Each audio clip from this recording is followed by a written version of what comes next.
This is a 2010 Chevy Silverado with a 6.2 LS3.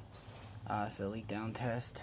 What we do is set the gauge to 0 and you adjust the air right here. It'll pump about 40 pounds of pressure, and then when you connect this hose, it actually puts the air into the cylinder, and then this number will go from 0 to the amount of its leaking.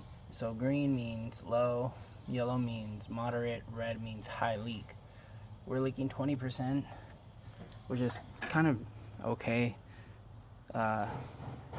Hear a little, air in the oil going past the rings lightly. So we did a compression test on this. We had a cylinder misfire in cylinder 7, swapped the coil, swapped the spark plug, still misfiring.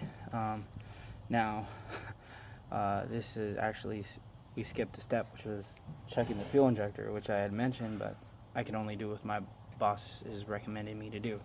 So here we are.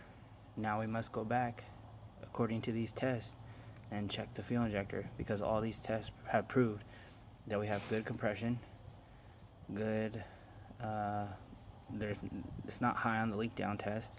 So now we need to check the fuel injector. Okay, forget the